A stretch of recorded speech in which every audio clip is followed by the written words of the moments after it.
దేవునికి స్తోత్రం. అందరికీ మరణాత. దేవుని మహాకృపను బట్టి బ్లెస్సింగ్ ఛానల్లో వాక్య సందేశాలు ప్రారంభించి నేటికి సంవత్సరం కాలం గడిచింది. మరి ఈ సంవత్సరం అంతా కూడా దేవుడు తన మహాకృపను బట్టి తన ఆత్మశక్తితో ఈ కార్యక్రమాన్ని జరిగించుకుంటూ ముందుకు వెళ్తూ ఉన్నారు. చాలా సంతోషము. దీనికి సహకరించినటువంటి బ్లెస్సింగ్ ఛానల్ యాజమాన్యం వారికి, అలాగే వీక్షకులకు, అలాగే విశ్వాసులైనటువంటి మీ అందరికీ, అలాగే మా కొరకు ప్రార్థన చేస్తున్నటువంటి మీ అందరికీ కూడా ప్రత్యేకమైనటువంటి వందనాలు తెలియజేస్తున్నాను. మరి రాబోయే రోజుల్లో కూడా అద్భుతమైనటువంటి పరిచర్య జరగడానికి మీ అనుదిన ప్రార్థనలో మా కొరకు జ్ఞాపకం చేసుకుని ప్రార్థించండి. అలాగే మీ కొరకు కూడా మా అనుదిన ప్రార్థనలు మేము ప్రార్థన చేస్తూ ఉంటాము. ఒకవేళ మీకు ఈ కార్యక్రమం ఆశీర్వాదకరంగా ఉండి ప్రేరేపణ కలిగినట్లయితే కనుక మీ ప్రోత్సాహాన్ని అందించండి. ఈ కార్యక్రమాన్ని దయచేసి ముందుకు వెళ్ళడానికి సహకరించవలసిందిగా దేవుని పేరట తెలియజేస్తూ ఉన్నాను. దేవుడు మిమ్మల్ని బహుగా ఈ పర్వత సన్నిధిలో ధర్మశాస్త్రమును పట్టుకుని ఆయన బయటికి రావడం, మొక్క కాంతి మారిపోయింది. ఆయన రూపము మోషేలోనికి వచ్చేసింది. మరి మనము కూడా వరుడైన యేసుక్రీస్తు ప్రభువు వారి యొక్క రూపంలోనికి మార్చబడాలి అంటే ఈ పర్వత సన్నిధి అనుభవము మనలో ఉండాలి. ఇక రెండవదిగా మనం పరిశీలన చేస్తే దైవ జనాంగమా, రెండవ సన్నిధి పేరు ఏమిటి అంటే యోనా గ్రంథము 2వ అధ్యాయం 1-2 వచనాలు. ఆ మత్స్యపు కడుపులో నుండి యోనా యెహోవాను ఇలాగున ప్రార్థించెను.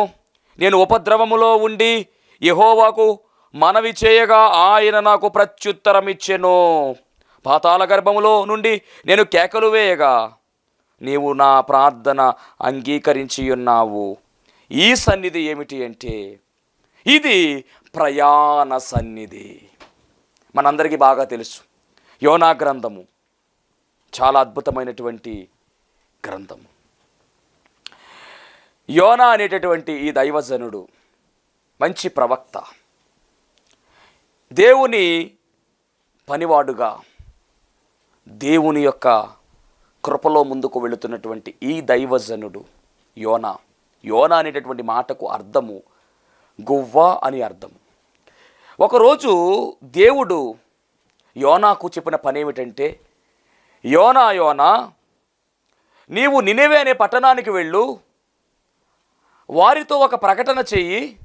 ఆ ప్రకటన ఏమిటంటే, మీ పట్టణము ఎలా ఉంది అంటే ఘోరమైనటువంటి దుష్టత్వంలో ఉంది, పాపం బాగా పెరిగిపోయింది, కనుక ఇక మీకు నాశనము రాబోతుంది అని ప్రకటన చేయమన్నాడు. ఎక్కడికి వెళ్ళమన్నాడంటే నినివే అనే పట్టణానికి. ఈ నినివే అనేటటువంటి పట్టణానికి వెళ్ళమంటే మరి ఈయన ప్రయాణమయ్యాడు. యోనా ప్రయాణమయ్యి మరి ఆ పట్టణానికి వెళ్ళాలంటే సముద్ర ప్రయాణం చేయాలి. ఓడరేవుకు వెళ్ళాడు. ఆ ఓడరేవు పేరేమిటంటే యొప్పే అనేటటువంటి ఓడరేవు దగ్గరికి వెళ్ళి, అక్కడికి వెళ్ళిన తర్వాత ఈయన నినివే అనేటటువంటి పట్టణానికి వెళ్ళే ఓడ ఎక్కకుండా తర్షీషు అనేటటువంటి వేరే ప్రాంతానికి వెళ్ళే వాడెక్కేశాడు. తెలియక ఎక్కడా అంటే కావాలనే ఎక్కాడు. దేవుడు చెప్పినటువంటి పని చేయకుండా వ్యతిరేకంగా వెళ్ళిపోతున్నాడు. దేవుని యొక్క పనివాడుగా ఉన్నాడు, గొప్ప ప్రవక్త, మంచి ప్రవక్త. కానీ దేవుడు చెప్పినటువంటి పని చేయకుండా వ్యతిరేకంగా వెళుతున్నాడు. నినివే అనే పట్టణానికి వెళ్ళమంటే ఈ నినివే అనేటువంటి పట్టణము యొప్పే అనే ప్రాంతానికి, ఈ ఓడరేవు ఉన్నటువంటి యొప్పే ప్రాంతానికి దాదాపుగా 500 మైళ్ళ దూరం. అంతే, 500 మైళ్ళు వెళ్తే వచ్చేస్తుంది. కానీ ఈయన తర్షీషుకు వెళ్తున్నాడు. ఈ తర్షీషు నినివే అనే పట్టణానికి ఎంత దూరం అంటే దాదాపుగా 2500 మైళ్ళ దూరం అంట. ఈ నినివే అనే పట్టణము తూర్పు వైపుకుంటే తర్షీషు అనే పట్టణము పడమ వైపు ఉందంట. తూర్పు వైపునేమో నినివే ఉంటే పశ్చిమ వైపున ఈ యొక్క తర్షీషు ఉంది. అంటే దేవుడు తూర్పు వైపు వెళ్ళమంటూ ఉంటే ఈయన పశ్చిమ వైపుకి వెళ్ళిపోతూ ఉన్నాడు. 500 మైళ్ళ దూరం ఉంటే 2500 మైళ్ళ దూరం ఉన్నటువంటి తర్షీషుకు ప్రయాణం అయ్యాడంట. రాయబడినటువంటి మాట ఏమిటంటే యెహోవా సన్నిధిలో నుండి పారిపోతున్నాడని రాయబడింది అక్కడ. చూడండి, సన్నిధిలో ఉండాలి కదా. ప్రయాణ సన్నిధిలో గమనించండి. ముందు మనం చెప్పుకున్న సన్నిధి పర్వత సన్నిధిలో మోషే ఉన్నాడు. ధర్మశాస్త్రాన్ని అందుకున్నాడు. ఆయన చర్మం మారిపోయింది, కాంతి, ముఖములో కాంతి, ముఖములో కళ వచ్చింది. దేవుని యొక్క కళ, దైవ కళ వచ్చింది ఆయనకి. ఇక్కడ సన్నిధిలో ఉండకుండా సన్నిధిలోంచి పారిపోతున్నాడంట. చూద్దాం ఆ మాట. మొదటి అధ్యాయము, యోనా గ్రంథం 1వ అధ్యాయము 3వ వచనం. అయితే యెహోవా సన్నిధిలో నుండి తర్షీషు పట్టణమునకు పారిపోవాలని యోనా యొప్పైకు పోయి తర్షీషునకు పోవు ఒక ఓడను చూచి ప్రయాణమునకు కేవి ఇచ్చి యెహోవా సన్నిధిలో నిలువక దేవుని వాక్యం చెబుతున్నటువంటి మాట ఏమిటంటే, ఆయన సన్నిధిలో నీవు నిలవాలి అబ్రహాము అని దేవుడు చెప్పాడు. అబ్రహాము నిలబడ్డాడా లేదా? నిలబడ్డాడు. కానీ ఇక్కడ యోనా ఏం చేస్తున్నాడంటే, దేవుని సన్నిధిలో నుంచి నిలువక పారిపోతున్నాడు.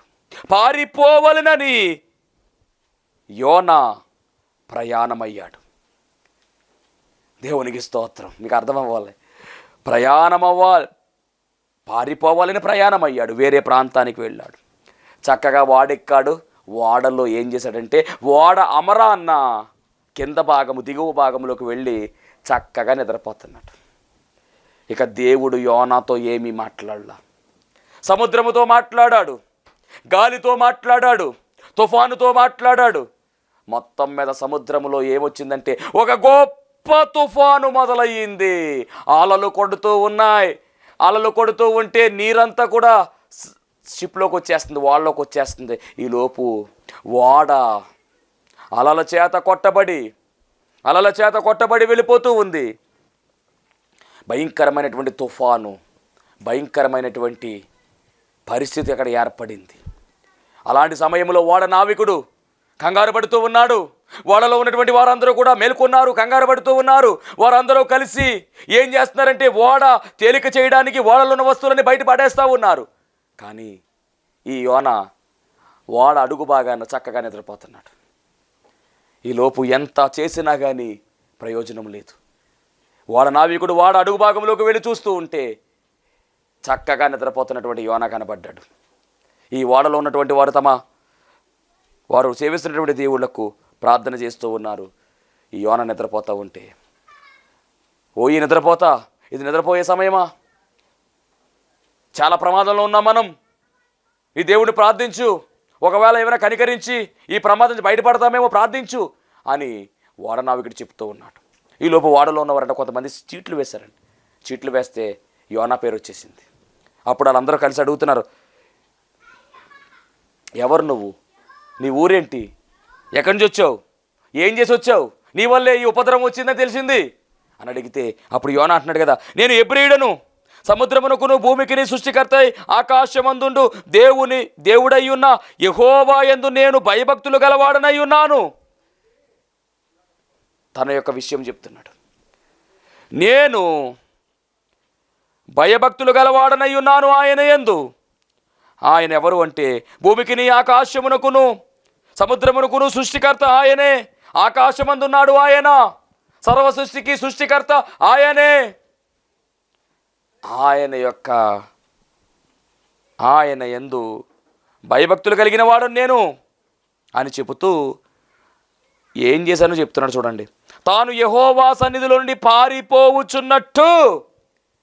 సన్నిధిలో నిలవాలా పారిపోవాలా? నిలవాలి కదా. కానీ ఈయన ఏం చేస్తున్నాడు? సన్నిధిలో పారిపోతున్నాడంట. పారిపోతున్నట్టు చెప్పాడు. తాను యెహోవా సన్నిధిలో నుంచి పారిపోతున్నట్టు అతడు ఆ మనుషులకు తెలియచేసి ఉండెను. కనుక వారు ఆ సంగతి తెలుసుకొని మరింత భయపడి నీవు చేసిన పని ఏమని అతన్ని అడిగిరి. అప్పుడు వారు, సముద్రం పొంగుచున్నది, తుఫాను అదుగుమోగుచున్నది, ఏం చేస్తే బాగుంటుంది, ఏం చేయాలి అని అడిగారు. అందరూ యోనాను అడిగితే, ఇదిగో నా వల్లే ఇది వచ్చింది, నన్ను ఎత్తి సముద్రంలో పడేయండి, అంతా సెట్ అయిపోద్ది అని చెప్పాడు. అయినా కానీ వారు ఏం మాట్లాడకుండా, అలా కాదు కానీ మొత్తం మీద సముద్రంలో ఆ వస్తువులన్నీ కూడా పడేస్తూ ఉన్నారండి.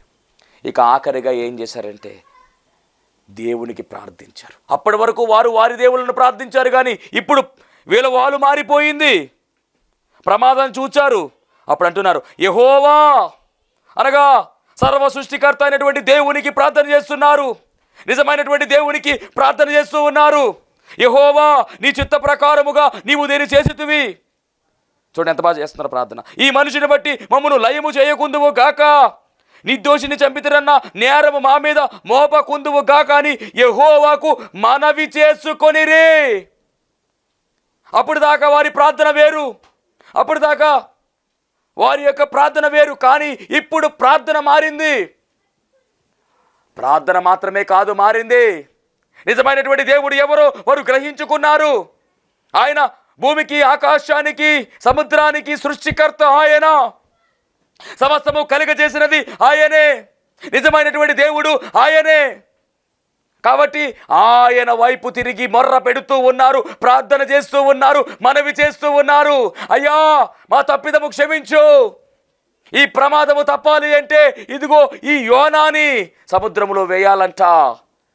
అయ్యా వేస్తున్నామయ్యా, మమ్మల్ని క్షమించయ్యా, నీ దోషిని చంపితనమన్న నేరము మా మీద రాకుండా చూడయ్యా అని ప్రార్థన చేశారు. చేసి వేసేశారు. ఈ చిక్కంతా ఎందుకు వచ్చిందంటే సన్నిధిలోంచి పారిపోతున్నాడండి యోనా. దేవుడు చెప్పినటువంటి పని చేయకుండా వెళ్ళిపోతున్నాడు యోనా. దేవుడు చెప్పినటువంటి పని చేయాలి, పని చేసేవారముగా మనం ఉండాలి, ఆయన మాట వినేవారముగా మనం ఉండాలి.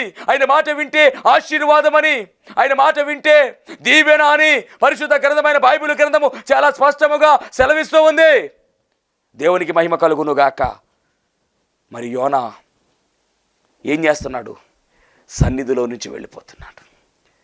వీరందరూ కూడా ఏం చేశారంటే ప్రార్థన చేసి ఈ యోనాను ఎత్తి సముద్రంలో పడేశారు. ఎప్పుడైతే ఎత్తి సముద్రంలో పడేశారో ఏం జరిగింది అంటే యోనాను ఎత్తి సముద్రంలో పడవేసిరి. పడవేయగానే సముద్రము పొంగకుండా ఆగెను. ఇది చూడగా ఆ మనుష్యులు యెహోవాకు మిగుల భయపడి ఆయనకు బలి అర్పించి మ్రొక్కుబళ్ళు చేసిరి. మరొక పర్యాయం ప్రార్థన చేస్తున్నారండి, మరొక పర్యాయం ప్రార్థన చేస్తున్నారు. ఎలా చేస్తున్నారు అంటే కనుక అక్కడే బలులు అర్పించారు. ఇది ఓడలోనే.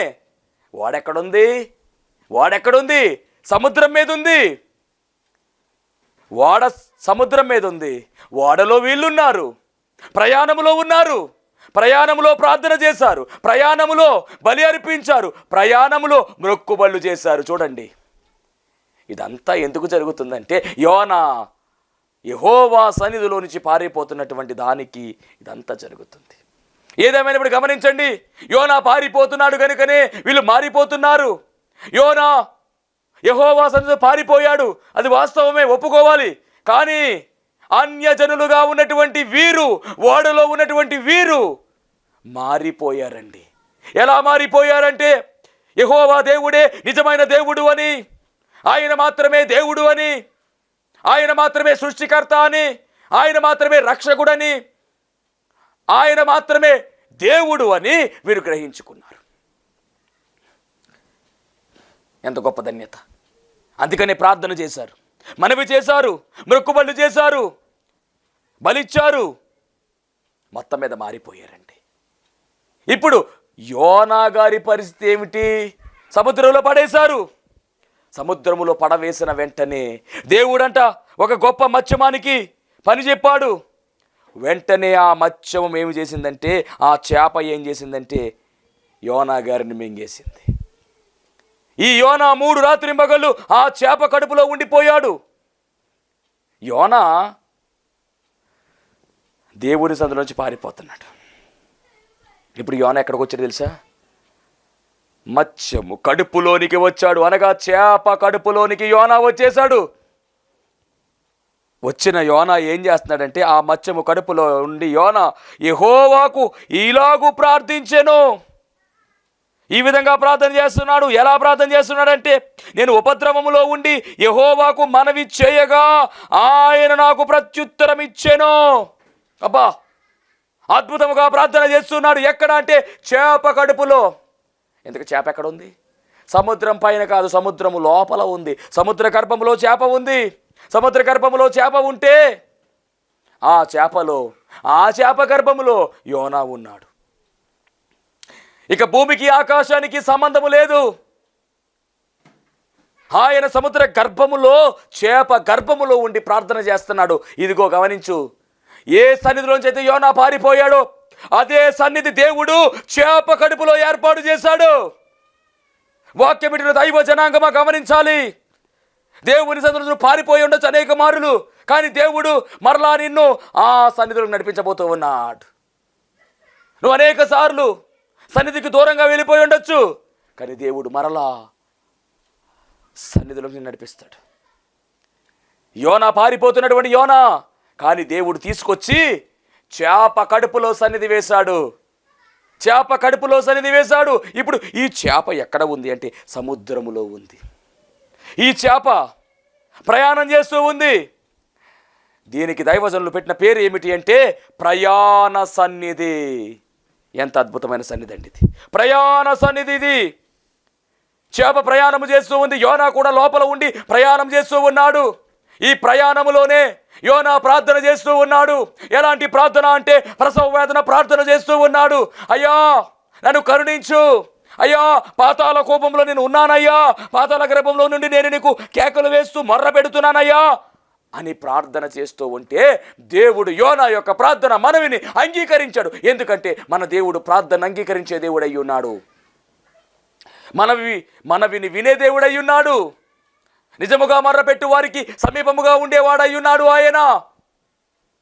మరి యోనా ప్రార్థనకు దేవుడు జవాబు ఇచ్చాడా? ఇచ్చాడు. ఇదే ప్రయాణ సన్నిధి. ఎంత అద్భుతమైన ప్రార్థన అండి. సముద్రములో ఉండి, సముద్ర గర్భములో ఉండి, చేప కడుపులో ఉండి, ఇది ప్రార్థన. ఇందాక ఓడవారు చేస్తున్నారు సముద్రం మీద ఓడలో ఉండి వారు ప్రార్థన చేస్తున్నారు. కానీ యోనా అలా కాదు, సముద్ర గర్భములో, చేప గర్భములో ఉండి ప్రార్థన చేస్తున్నాడు. ఇది ప్రయాణ సన్నిధి. ఎంత గొప్ప ధన్యత. ఇంకో మాట ఉంది ఇక్కడ 9వ వచనం, కృతజ్ఞతాస్తుతులు చెల్లించి నేను నీకు బలులు అర్పింతును, నేను మొక్కుకొనిన మొక్కుబడులను చెల్లింపక మానను, యెహోవా యొద్ద నే రక్షణ దొరుకునని ప్రార్థించెను. చేప కడుపులో ఉండే మొక్కుబళ్ళు అర్పించుకున్నాడు. నీకు నేను బలులు అర్పిస్తానయ్యా, కృతజ్ఞతాస్తుతులు చెల్లించాడు అక్కడి నుంచే. అంటే ప్రార్థన, స్తుతులు, కృతజ్ఞతాస్తుతులు కూడా చెల్లించాడు. ఎక్కడ అంటే కనుక చేప కడుపులో. ఎందుకంటే చేప కడుపులో ఏమి వేయబడింది అంటే సన్నిధి వేయబడింది. సన్నిధి, దేవుని సన్నిధి, దైవ సన్నిధి. ఏ సన్నిధిలో అయితే యోనా నిలవబడకుండా వెళ్ళిపోయాడో అదే దైవ సన్నిధి చేప కడుపులో దేవుడు ఏర్పాటు చేసి అదే సన్నిధిలో యోనాను దేవుడే నిలవబెట్టాడు. ఎన్ని రోజులు అంటే 3 రాత్రింబగళ్ళు. ఈ 3 రాత్రింబగళ్ళు కూడా అన్న పానములు మారివేసి ఉపవాసముతో ఉన్నాడు. ఏ సన్నిధిలో నుంచి అయితే యోనా పారిపోతున్నాడో అదే సన్నిధిలోనికి దేవుడే యోనాను నడిపించాడు. ఈరోజు నీవు కూడా దేవుని సన్నిధిలోనికి రాకుండా వెళ్ళిపోతున్నావేమో, దేవుడు విడిచిపెట్టడు. నువ్వు విడిచిపెట్టేసిన దేవుడిని విడిచిపెట్టడు. ఎందుకంటే నిన్ను విడువను ఎడబాయను అనేటువంటి గొప్ప దేవుడు ఆయన. నీకు వచ్చినటువంటి కష్టాన్ని బట్టి, నీకు వచ్చినటువంటి బాధను బట్టి, వ్యాధిని బట్టి నువ్వు విడిచిపెట్టేస్తున్నావేమో. వద్దు, అలాంటి ప్రయత్నం చేయొద్దు. యోనా అలాగే వెళ్ళిపోతున్నాడు, పారిపోతున్నాడు సన్నిధిలో నుంచి. కానీ తీసుకొచ్చాడు, చేప కడుపులో వేశాడు, కూర్చోబెట్టే సన్నిధిలో కూర్చోబెట్టాడు, ప్రార్థన చేయించాడు. 3 రాత్రింబగళ్ళు కోపములో ఉండి ప్రార్థన చేసినట్టుగా రాయబడింది. కానీ చివరకు దేవుడు ఆ ప్రార్థన అంగీకరించాడు. ఈ చేప, సముద్రములో మింగినటువంటి ఈ చేప నేల మీదకు వచ్చి కక్కివేసినట్టుగా రాయబడింది. 10వ వచనం 2:10 యోనా గ్రంథం. అంతలో యెహోవా మత్స్యమునకు ఆజ్ఞయ్యగా అది యోనాను నేల మీద కక్కివేసెను. దేవునికి మహిమ కలుగునుగాక. మొత్తం మీద ప్రయాణం విజయమైపోయిందండి. ప్రయాణము చాలా విజయంలోనికి వెళ్ళింది. యోనా అనుకున్నది ఒకటి, జరిగింది ఒకటి. యోనా అనుకున్నాడు కదా తర్షీషుకు వెళ్ళిపోదాం అనుకున్నాడు. కానీ దేవుడు ఆ ప్రయాణాన్ని కొట్టివేశాడు. నీ నిర్ణయం కాదు, నా నిర్ణయం కాదు, నీ చిత్తము కాదు, నా చిత్తము కాదు, దేవుని చిత్తం మాత్రమే జరుగుతుంది. ఆ చిత్తాన్ని ఆపేటటువంటి సత్తా ఎవరిలో లేదు. దైవ చిత్తాన్నే మనము జరిగించాలి. నీ ఇష్టము, నా ఇష్టము కాదు జరగవలసింది, దేవుని ఇష్టం. ఖచ్చితంగా జరుగుతుంది. యోనా ఏమనుకున్నాడు? తర్షీషుకు పోదాం, పారిపోదాం అనుకోండి. కాదు కాదు, నువ్వు నినివేకు వెళ్ళాలి, ప్రకటన చేయాలి.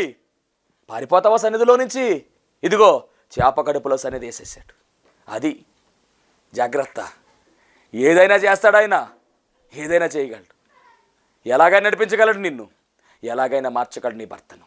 అయ్యో నా భర్త మారట్లేదని వాక్యం వింటున్నావు సహోదరి, ప్రభు నీతో మాట్లాడుతున్నాడు. నీ భర్తకు మార్పు రాబోతూ ఉంది. త్వరలోనే నీ భర్త మారబోతూ ఉన్నాడు. భయంకరమైనటువంటి త్రాగుడుతో బాధపడుతున్నాడు. భయంకరమైన త్రాగుడు ఇబ్బంది పెడుతూ ఉంది. ఈ ఇబ్బందిని దేవుడు తీసేస్తున్నాడు. నీ భర్త విషయమై నువ్వు పడుతున్నటువంటి ఇబ్బంది ఏమిటంటే భయంకరమైనటువంటి తాగుబోతుగా ఉన్నాడు. ఓకే, దేవుడు త్వరగా ఈ కార్యాన్ని జరిగించనై ఉన్నాడు. ఏ కార్యం అంటే విడుదల కార్యం. దేవుని మహిమ కలుగునుగాక. కాబట్టి ఇది ప్రయాణ సన్నిధి రెండవది. ఇక మూడవదిగా మనం పరిశీలన చేస్తే అరణ్య సన్నిధి. మత్తయి వార్త 4వ అధ్యాయములో 1 నుంచి 3 వచనాల్లో యేసుక్రీస్తు ప్రభువారు ఉపవాసం ఉన్నటువంటి ఆ సందర్భములు ఇక్కడ రాయబడ్డాయి. చదువుదాం. అప్పుడు యేసు అపవాది చేత శోధింపబడుటకు ఆత్మ వలన అరణ్యమును కొనిపోబడెను. 40 దినములు 40 రాత్రులు ఉపవాసముండిన పిమ్మట ఆయన ఆకలి కొనగా ఆ శోధకుడు ఆయన యొద్దకు వచ్చి, నీవు దేవుని కుమారుడు అయితే ఈ రాళ్ళు రొట్టెలగునట్లు ఆజ్ఞాపించుమనెను. ఇది అరణ్య సన్నిధి అని చెబుతూ ఉన్నారు. యేసుక్రీస్తు ప్రభువారు శరీరధారిగా ఉన్నప్పుడు 40 దినములు ఆయన ఉపవాసం ఉన్నారు. అలా ఉపవాసం ఉన్నప్పుడు సాతాను శోధించాడు. ప్రత్యేకించి ఆయన శోధించడానికి అరణ్యానికి తీసుకుని వెళ్ళిపోయాడు. అరణ్యానికి తీసుకుని వెళ్ళిపోయిన తరువాత యేసుక్రీస్తు ప్రభువారిని పలు రకాలుగా వాడు శోధించాడు. కొండ మీదకి తీసుకెళ్ళిపోయాడు, దేవాలయం దగ్గర తీసుకెళ్ళిపోయాడు, వైభవాన్ని చూపించాడు, శోధించాడు, వేధించాడు. ఎన్ని చేసినా కానీ జయించలేకపోయాడు. యేసుక్రీస్తు ప్రభువారు చెబుతున్న ప్రతి మాటకు కూడా సమాధానం చెప్పలేక వెళ్ళిపోయాడు. ఈ సన్నిధిని ఏమన్నారంటే అరణ్య సన్నిధి అన్నారు. అరణ్య సన్నిధి అనుభవం మనం కలిగి ఉండాలి. ఈ అరణ్య సన్నిధిలో ఉండగా సాతాను గలిబిలి చేయవచ్చు, సాతాను ఏదైనా చేయవచ్చు, కానీ ఆడేమీ చేయలేడు. ఆడికి విజయం లేదు. ఎందుకంటే మనకే విజయం ఇచ్చేది యేసుక్రీస్తు ప్రభువారే, విజయం ఇచ్చేది దేవుడే. అరణ్య సన్నిధి అనే అనుభవము మనకు ఉండాలి. అరణ్య సన్నిధి అనే అనుభవములో మనం ఉండాలి. ఉంటే యేసుక్రీస్తు ప్రభువారు ఏ విధంగా అయితే సాతాను శోధించాడో అలాగే గమనించండి. సాతాను శోధించినప్పుడు ఏ విధంగా జయించాడో మనం కూడా అలాగే జయిస్తాము. సాతాను శోధిస్తాడు, కానీ దేవుడు మనకు జయమిస్తాడు.